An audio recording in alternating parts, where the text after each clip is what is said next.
कि खान साहब ने कहा है कि पार्टी के अंदर से कुछ लोग जो हैं वो मुखालिफिन के साथ मिले हुए हैं और पार्टी तोड़ने की भरपूर कोशिश की जा रही है। ये कौन से लोग हैं जिसकी निशानदेही खान साहब बैठ के कर रहे हैं जेल से? थैंक यू फरवा। देखिए 2 साल पहले जब हमारी हुकूमत को जब जब से हमारी हुकूमत को गिराया गया था उससे ज़्यादा, लेकिन खासकर 9 मई उसके बाद से जो रियासत का जबर, जो फस्तायत और जो बर्बरियत का मुजाहरा पीटीआई की तरफ किया गया है, मेरा ख्याल है वो तो उसके ऊपर तो किताबें लिखी जाएंगी आने वाले वक्तों में। उसके बावजूद पार्टी ने सर्वाइव किया है। बेसिक ऑब्जेक्टिव यही था कि पार्टी को ख़त्म करना है और पार्टी लीडरशिप को हमने अब्डक्ट किया गया, टॉर्चर किया गया, फोर्सबली उनसे रॉयल्टीज़ तब्दील करवाई गई। उसके बावजूद पार्टी ने सर्वाइव किया।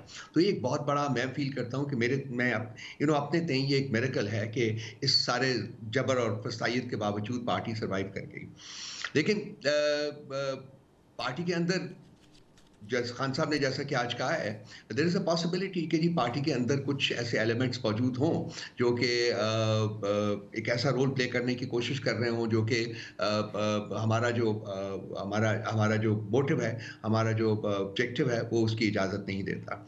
तो वो देखा जाएगा, वक्त आने के लेकिन ऊपर राव हसन देखेंगे साहब, वो अब बात वो इस वक्त पार्टी को बराह रास्त लीड भी नहीं कर रहे हैं खान साहब, और वो आप हो जाएंगे। इन्वॉल्व भी नहीं है खान साहब। अगर वो बैठ कर ये बता रहे हैं, पॉइंट आउट कर रहे हैं कि कुछ लोग मुखालिफिन के साथ मिले हुए हैं, पार्टी तोड़ रहे हैं, तो आप तो बराह रास्त पार्टी के वर्कर्स के साथ भी मिलते हैं, आप प्रेस कॉन्फ्रेंसेस भी करते हैं, आप अपर लेवल पर भी पॉलिटिक्स को देख रहे हैं, तो आप कोर कमेटी का भी हिस्सा हैं।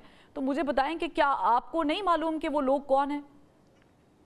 देखिए, ये जो ऐसी चीज़ें होती हैं ना, ये पब्लिक डोमेन में डिस्कस नहीं की जाती हैं। ऐसी चीज़ें हमेशा पब्लिक जो पार्टी के प्लेटफ़ॉर्म्स होते हैं वहाँ डिस्कस होती हैं। अगर ऐसी कोई सिचुएशन होगी तो वो डिस्कस होगी, पार्टी प्लेटफ़ॉर्म्स में डिस्कस होगी, but it does not require a public comment, you know. मैं पब्लिक फोरम के ऊपर कभी ये बात नहीं डिस्कस करूँगा एज़ द पार्टी स्पोक्समैन। तो यानी फिर जो शहरियार अफरीदी साहब ने खिताब करते हुए जो बातें कही हैं, इसका मतलब है कि उन्होंने गलत तरीका अपनाया है?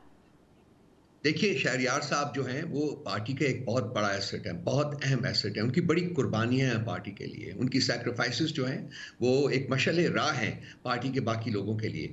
सो हम उनकी उनकी कही हुई बात को बिल्कुल नज़रअंदाज नहीं कर सकते। सो उसको हम एप्रोप्रिएट फोरम के ऊपर लेंगे, जैसा कि मैंने पहले अर्ज़ किया है। एप्रोप्रिएट फोरम के ऊपर लेके हम कोशिश करेंगे कि वो जल्दी से जल्दी उसका अज़ाला हो जाए, वो रिड्रेस हो जाए। ठीक है जी? लेकिन अच्छी बात है अगर आप अप्रोप्रिएट फोरम में अपनी कोर कमेटी के अंदर बैठकर ये बातें डिस्कस करते हैं, लेकिन अफसोस की बात यह है कि फिर भी बातें लीक हो जाती हैं। ये जो कुरान पाक पे हल्फ लेने वाला मामला है, पहले तो मुझे ये तस्दीक कर दें, ये दुरुस्त है?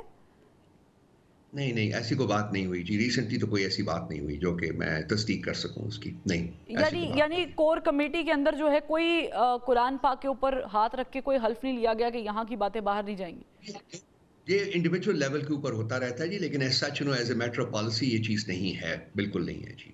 तो तो इंडिविजुअल लेवल के तो ऊपर लोग फिर करते रहते हैं, तो वॉक फिर नहीं ये करते रहते हैं, तो फिर ये करते रहते हैं। ऑनलाइन जलसे के अंदर ये बातें कहाँ से निकल आई? आपकी पार्टी के लोग कह रहे हैं कि कुरान पाक पे हल्फ लेके जो है वो हमें कहा गया कि बाहर नहीं बातें जाएंगी। देखिए, बाहर बातें नहीं जानी चाहिए, हमारी बातें लीक आउट हुई हैं।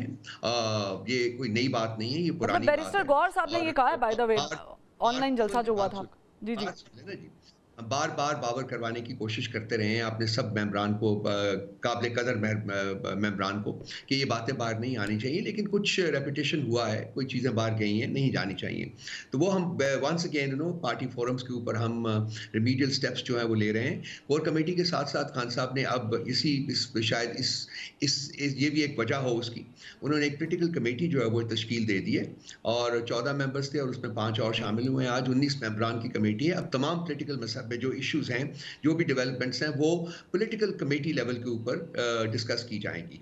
कोर कमेटी का सही। वैसे भी साइज़ जो है वो बहुत बड़ा था, 70 प्लस मेंबर्स उसके हो गए हैं। तो ये एक मोर मैनेजेबल साइज़ होगा और यहाँ फैसले किए जाएँगे पॉलिटिकल कमेटी के लेवल के ऊपर। सो ये आई थिंक एक बड़ा खुशाइन स्टेप है जो कि खान साहब ने लिया है और इससे वो जो एक इश्यू था न्यूज़ लीक आउट होने का, वो भी शायद काफ़ी हद तक उसको एड्रेस कर लिया जाएगा। अच्छा रऊफ हसन साहब, इस बात में कितनी सदाकत है कि बैरिस्टर गौहर खान साहब से मुलाकात के बाद शिबली फराज और उमर अयूब से मशवरा लेते थे? देखिए, अगर कोई किसी से मशवरा लेता है तो उसमें कोई बुराई तो नहीं है। हम्म। हमें पार्टी के सब लोग एक दूसरे से मशवरा लेते हैं। उमर अयूब साहब जो है वो सेक्रेटरी जनरल है पार्टी के, एडमिनिस्ट्रेटिव हेड हैं। शिबली फराज साहब चीफ ऑफ स्टाफ है पार्टी के, खान साहब के। तो ये इंपॉर्टेंट पोजीशंस ऑक्यूपाई करते हैं। अगर इनसे मशवरा लेते थे तो उसमें कोई बुराई तो नहीं है। लेकिन ऐसा चुनो मुझे नहीं पता ऐसा कि जो आप जिस पैराए में आप ये बयान कर रही हैं कि जी उस पैराए में क्या कोई ऐसी हकीकत मौजूद है या कि नहीं है। हम सारे एक दूसरे को कंसल्ट करते हैं। मैं कंसल्ट करता हूँ, सुबह दोपहर शाम कंसल्ट करता हूँ, इन लोगों को भी कंसल्ट करता हूँ, औरों को भी करता हूँ। उसमें कोई बुराई नहीं है। कंसल्टेटिव प्रोसेस जो है वो डिसीजन मेकिंग की जान होती है। जान होती है। जितने ज्यादा इनपुट्स आप लें उतने डिसीजंस जो है उनकी क्वालिटी इंप्रूव कर जाती है। So there is nothing wrong with that sir ma'am. लेकिन रऊफ हसन साहब, विद ड्यू रिस्पेक्ट, हमने देखा है कि इख्तलाफात इतने ज़्यादा बढ़ गए हैं कि बैरिस्टर गौहर साहब एक बयान देते हैं, शेर अफजल मरवत साहब मीडिया पर आकर कोई दूसरा बयान देते हैं। हम आज की प्रेस कॉन्फ्रेंस को देख लें कि आज दोनों साहब जो हैं वो खड़े हुए थे और आज शहरियार अफरीदी वाले बयान पे जो बात कर रहे थे उस पर बैरिस्टर गौहर साहब ने कहा है कि ये जो तहफ़्फ़ुज़ात हैं इनको हम ज़ाहिर है कि अपनी कमेटी में बैठ के हल करेंगे। उसी मौके पर शेर अफजल मरवत साहब ने कहा है कि शहरियार अफरीदी साहब की मैं बात की हिमायत करता हूँ, और उन्होंने बल्कि ज़िशान खुर्रम को टिकट ना देने वाले मामले में भी कहा कि खान साहब की हिदायत के बरक्स जाके ये काम हुआ है। तो इसका मतलब है इख्तलाफात तो आपके बहुत सारे खुल के सामने आ गए। कल को आपने गवर्नमेंट के खिलाफ अगर कोई चीज़ करनी है, अगर तो कर रही है, कोई धरना, कोई लॉन्ग मार्च, कोई एहतजाज, तो ये कैसे मुमकिन हो पाएगा? एक पार्टी एक यूनिफाइड होल है। हम पार्टी यूनाइटेड है। 1 2 3 4 लोग जो हैं वो ये नहीं रिफ्लेक्ट करते कि पार्टी डिवाइडेड है। बीबी इसी पार्टी ने अभी रिसेंटली 1 महीना पहले इलेक्शंस में लिया, 2/3 मेजॉरिटी जो है हमें सिक्योर की। ये और बात है कि वो मैंडेट हमारा चुराया गया रात के अंधेरे में, जो हम सिक्योर करेंगे इंशाल्लाह ताला, अनकरीब सिक्योर करेंगे।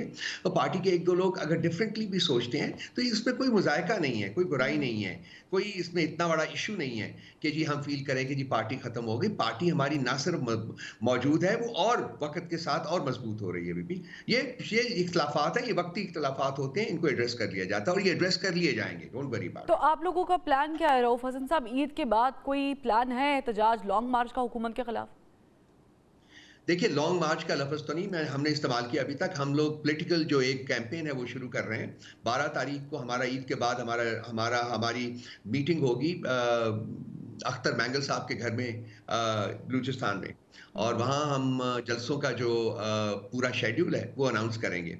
और 13 तारीख को, द नेक्स्ट डे 13 अप्रैल को हमारा पहला जलसा वो पशीन में आप जो ये जलसा करने जा रहे हैं, स्ट्रीट पावर शो करने जा रहे हैं, इसमें आपको जाहिर है कि कोई और भी स्टेक होल्डर चाहिए, अख्तर मैंगल साहब या फिर मौलाना फजल रहमान साहब?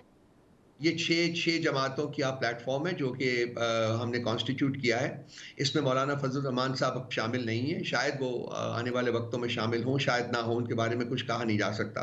लेकिन अख्तर मैंगल साहब मौजूद हैं, सुन्नी इत्तेहाद तहरीक है, महमूद खान अचकज़ई साहब इसमें हैं, जमात इस्लामी इसमें मौजूद है, MWM इसमें मौजूद है और PTI है। ये 6 जमातें हैं जिनका ये इत्तेहाद हुआ है, और ये इसी इत्तेहाद के प्लेटफॉर्म से ये पशीन का जलसा होगा। और उसके बाद के जो जलसे हैं जिसका ऐलान हम इंशाअल्लाह ताला 12 अप्रैल को करेंगे, वो इसी इत्तेहाद के प्लेटफॉर्म से हम मुनक्किद करेंगे। अच्छा।